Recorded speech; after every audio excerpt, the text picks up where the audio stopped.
Hello दोस्तों, नमस्कार। स्वागत है आप सभी का आपके अपने YouTube चैनल पे। मैं आपकी होस्ट डॉक्टर सीमा तिवारी लगातार आपको प्रोवाइड करा रही हूँ अपने चैनल पे फिजिकल एजुकेशन से रिलेटेड ओल्ड क्वेश्चन पेपर के महत्वपूर्ण वीडियोस।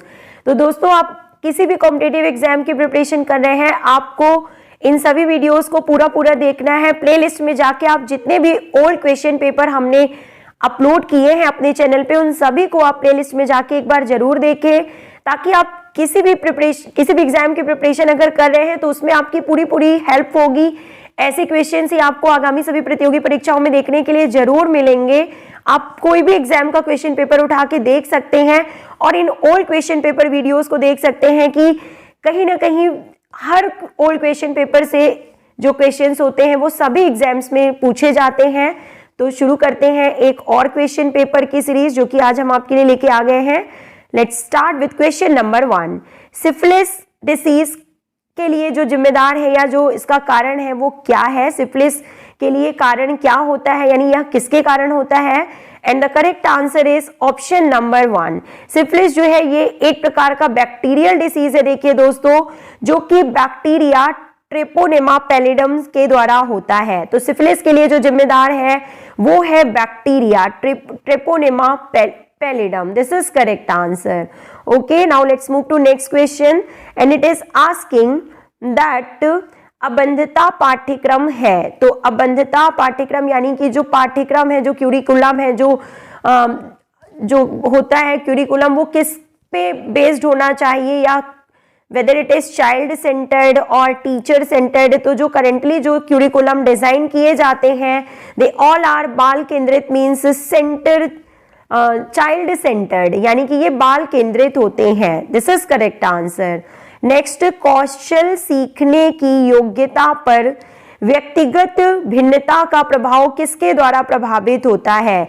यानी कि कोई भी एक इंडिविजुअल है या स्टूडेंट है या ट्रेनी है जो कौशल सीख रहा है या कौशल सीखना चाहता है या सीखता है, तो उसकी जो योग्यता होती है कौशल सीखने की, तो वो उसकी योग्यता पर व्यक्तिगत भिन्नता का प्रभाव किसके द्वारा प्रभावित होता है? यानी कि ये सारी जो उसमें इंडिविजुअल डिफरेंसेस पाए जाते हैं कि कोई व्यक्ति या कोई स्टूडेंट जल्दी सीख जाता है किसी कौशल को या कोई देर से सीखता है, तो इन चीजों पे प्रभाव डालने वाला कारक निम्न में से कौन सा है?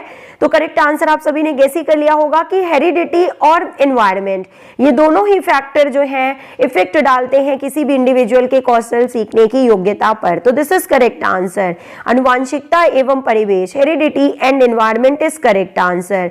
Now the next question is asking किस स्थिति में वर्टिब्रल डिस्क पर सर्वाधिक दबाव होता है? And the correct answer is option number B, बैठने पर। Okay, now the next question, रक्त में सर्वाधिक ऑक्सीजन वहन किया जाता है। बहुत ही इंपॉर्टेंट क्वेश्चन की सीरीज है दोस्तों, आप पूरा लास्ट तक जरूर देखिएगा। And the correct answer is option number C, means haemoglobin के साथ रासायनिक रूप से संयुक्त होने पर जो है ऑक्सीजन का सबसे ज्यादा ट्रांसपोर्टेशन किया जाता है। तो हम आपको बता दें कि जो हीमोग्लोबिन है वो आरबीसीएस में एक पिगमेंट के रूप में पाया जाता है, और हीमोग्लोबिन जो है वो ऑक्सीजन के साथ जुड़ के HbO2 बनाता है, यानी कि ऑक्सी हीमोग्लोबिन बनाता है, और देन हीमोग्लोबिन यानी ब्लड के थ्रू ही जो है ऑक्सीजन का सभी पार्ट्स में जो है ट्रांसपोर्टेशन किया जाता है। तो option number C is correct here. Haemoglobin के साथ रासायनिक रूप से संयुक्त होने के बाद ही रक्त में सर्वाधिक ऑक्सीजन का ट्रांसपोर्टेशन किया जाता है। Now the next question is asking बुढ़ापे की प्रक्रिया में शारीरिक परिवर्तनों में सर्वाधिक दिखाई देने वाली वृद्धि कौन सी है? And the correct answer is, यहाँ पे आपको बताना है कि जो बुढ़ापे की प्रक्रिया में सर्वाधिक शारीरिक परिवर्तनों में सर्वाधिक दिखाई देने वाली वृद्धि निम्न में से कौन सी है? तो देखिए दोस्तों, यहाँ पे पूछा गया है कि बुढ़ापे की प्रक्रिया में जो शारीरिक परिवर्तन होते हैं उनमें सबसे ज्यादा कौन सी जो चेंज होते हैं वो दिखाई देते हैं। एंड करेक्ट आंसर हम आपको बता देते हैं। सबसे पहले होगा, देखिए, विश्राम में नाड़ी दर, यानी कि जो पल्स रेट होती है वो कम हो जाती है, और हार्ट बीट जिसे आप कह सकते हैं हार्ट रेट अधिकतम। देन इसके बाद होगा आपका नंबर 4, यानी कि विश्राम में सिस्टोलिक रक्तचाप, यानी कि जो सिस्टोलिक ब्लड प्रेशर होता है वो भी कम हो जाता है। ओके, और एक और फैक्टर है यहाँ पे, देखिए हम आपको बता देते हैं। नेक्स्ट नंबर इज दैट बाह्य प्रतिरोध, इसमें भी जो है कमी हो जाती है। तो ऑप्शन नंबर बी यहाँ पे सही है। Second, fourth and fifth is correct answer. बुढ़ापे की प्रक्रिया में शारीरिक परिवर्तनों में सर्वाधिक दिखाई देने वाली वृद्धि इस रूप में होती है। Now the next question is asking कि निम्नलिखित में से कौन सा संगठन के सिद्धांत के विरुद्ध है, यानी कि कौन सा जो है वो ऑर्गेनाइजेशन के रूल्स में नहीं आता है। And the correct answer is option number B, यानी कि ओवरलैपिंग ऑफ अथॉरिटीज, यानी प्राधिकार की अधिव्याप्ति, यानी कि जो अथॉरिटीज होती हैं उनकी आपस में जो ओवरलैपिंग है, ये ऑर्गेनाइजेशन के सिद्धांतों या प्रिंसिपल्स में शामिल नहीं किया जाता है। ये इंपॉर्टेंट क्वेश्चन है, आजकल सभी एग्जाम में पूछा जाने लगा है। Now the next question is asking that ponderal तालिका खिलाड़ी की स्थिति के संदर्भ में किस सोमैटो टाइपिंग को दर्शाया गया है। And the correct answer is option number C, ectomorphy is correct answer. Now the next question, यादृच्छिक नियंत्रित परीक्षण की एक अभिकल्पना नहीं है। And the correct answer is option number D, स्थिरीकृत अभिकल्पना यादृच्छिक नियंत्रित परीक्षण की एक अभिकल्पना यानी कि डिजाइन नहीं है। नाउ द नेक्स्ट क्वेश्चन, निम्नलिखित में से कौन सा खेल प्रशिक्षण की विशेषता नहीं है। Which one of the following is not a principle of sports training. And the correct answer is option number C, स्थिर प्रक्रिया खेल प्रशिक्षण की विशेषता नहीं है। Next question is asking that निम्नलिखित में से वसा में घुलनशील विटामिन कौन कौन से हैं। तो देखिए, वसा में घुलनशील विटामिन में शामिल किए जाते हैं KEDA, तो विटामिन ए होगा, then vitamin D is there, vitamin E is there. Okay, KEDA ये जो होते हैं ये वसा में घुलनशील विटामिन होते हैं। तो विटामिन के भी है ऑप्शन में, तो ये यहाँ पे करेक्ट आंसर है। ओके, और इसके अकॉर्डिंग देखिए जो करेक्ट आंसर होगा वो क्या होगा, option number D. Now the next question is asking कि शिक्षा में प्रौद्योगिकी कर सकता है, और शिक्षा में प्रौद्योगिकी के द्वारा क्या क्या चेंज किए जा सकते हैं, देखिए ये क्वेश्चन में पूछा गया है। And the correct answer is option number 1, means संवाद में वृद्धि, कार्यकलाप समय में कमी, देन आफ्टर दैट शिक्षक छात्र अंतः क्रिया में वृद्धि।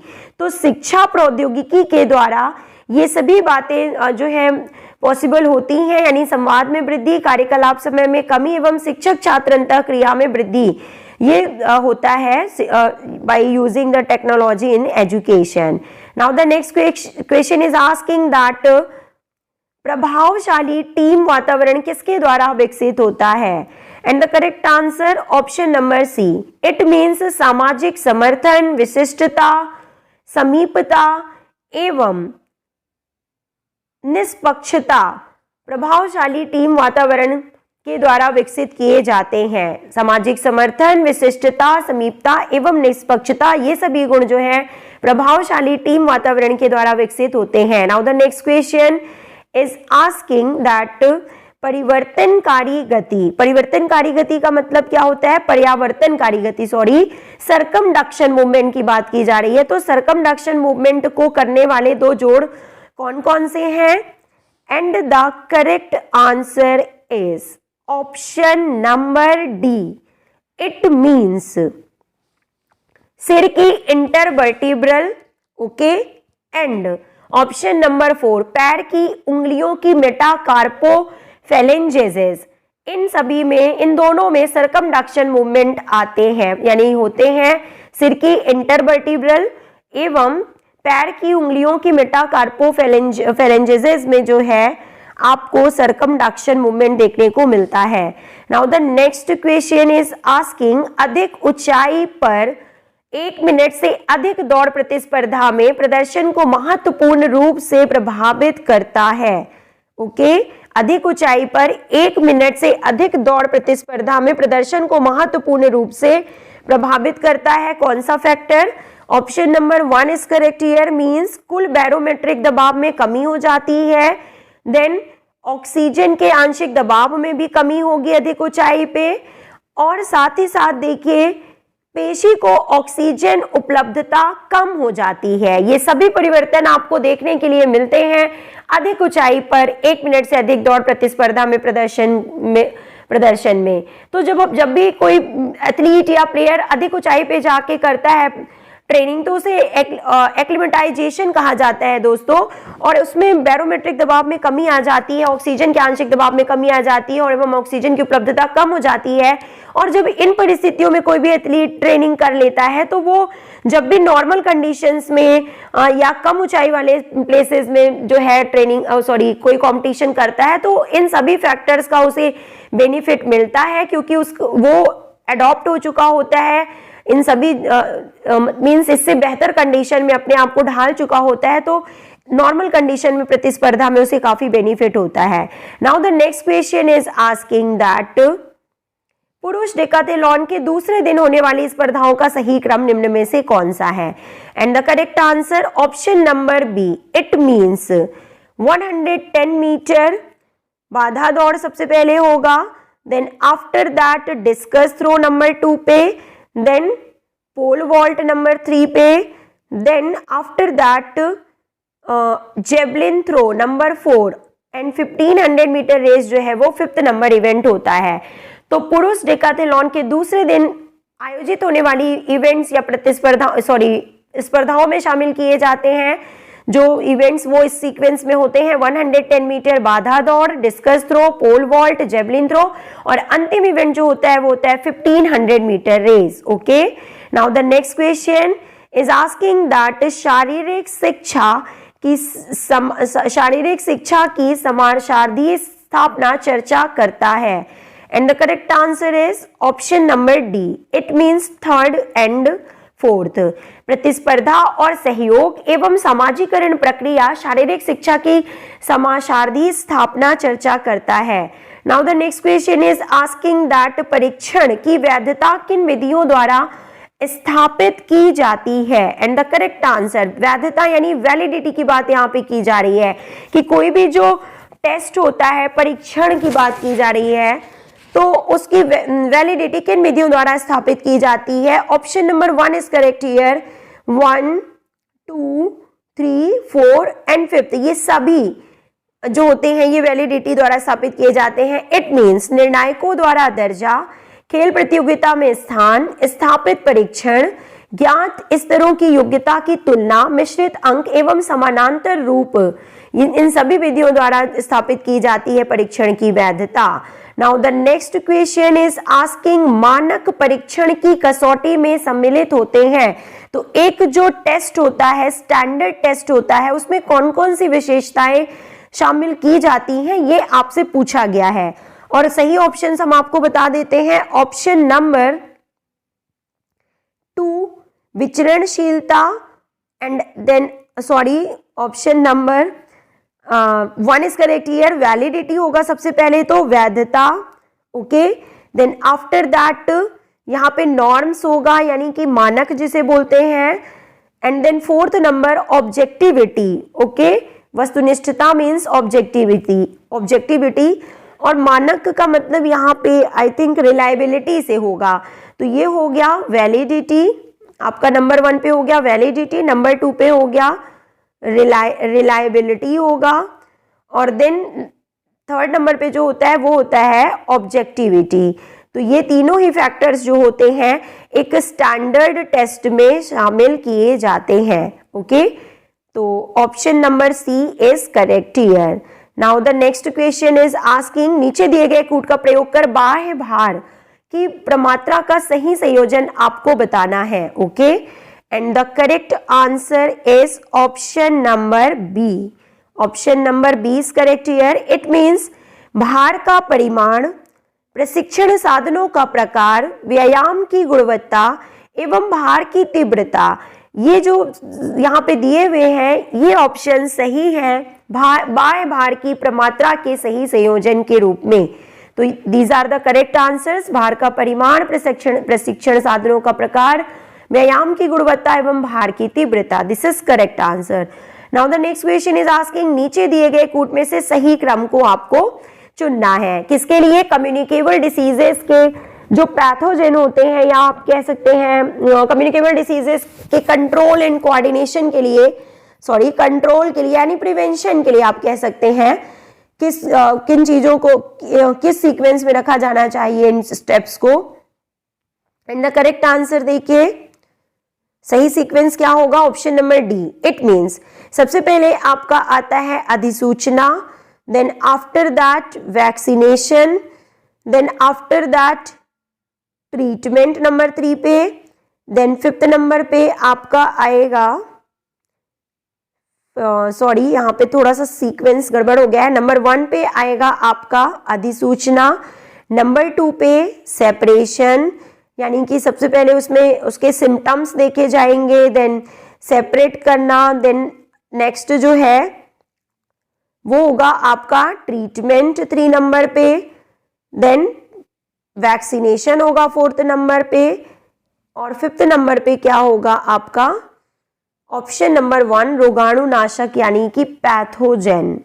आई थिंक सो रोगाणुनाशक की इंग्लिश जो है वो रोगाणुनाशक यानी जिनसे इन्हें खत्म किया जाता है, पैथोजेन नहीं, पैथोजेन को खत्म करने वाले जो भी हम टेबलेट्स लेते हैं या एंटीबायोटिक्स या जो भी विधि अपनाते हैं उसके बारे में बात की जा रही है। तो ये सही सीक्वेंस होता है कम्युनिकेबल डिसीजेस के कंट्रोल के लिए। Okay, now the next question is asking, Herbert ने ज्ञान पाठ योजना के लिए 5 औपचारिक चरणों का विकास किया। नीचे दिए गए कूट में से चरणों का सही क्रम आपको फिर से यहाँ पे बताना है कि सही क्रम क्या होगा इन स्टेप्स का। तो ऑप्शन नंबर 1 यहाँ पे सही है। इट मीन्स सबसे पहले जो आएगा वो होगा प्रिपरेशन। ओके, नंबर 1 स्टेप पे आता है प्रिपरेशन, नंबर 2 स्टेप पे होगा presentation, number 3 step comparison, number 4 step normalisation and number 5th step जो है वो एक्सपेरिमेंटेशन या प्रयोग। तो हर्बर्ट ने ज्ञान पाठ योजना के लिए 5 औपचारिक चरणों का विकास किया और इन सीक्वेंस में उन्हें अरेंज किया। Now the next question is asking, कौशल अधिगम के सामान्य प्रदर्शन विशेषताओं को क्रमानुसार व्यवस्थित करना है। कौशल अधिगम मतलब स्किल लर्निंग की बात की जा रही है। सामान्य प्रदर्शन विशेषताएं जो उसमें शामिल होती हैं वो किस सीक्वेंस में होती हैं। ऑप्शन नंबर 1 यहाँ पे सही है। इट मींस नंबर 1 इज, देखिए कौशल अधिगम के सामान्य प्रदर्शन विशेषताओं की बात यहाँ पे की जा रही है। तो सबसे पहले जो आता है वो है सुधार करना। ओके, देन नंबर 2 पे है संशक्ति, नंबर 3 पे है दृढ़ता और नंबर 4 पे है एडॉप्टेशन या अनुकूलता।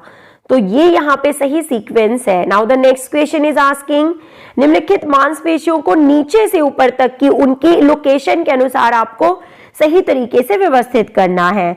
तो नीचे से ऊपर का देखिए क्या सही सीक्वेंस होगा इसका।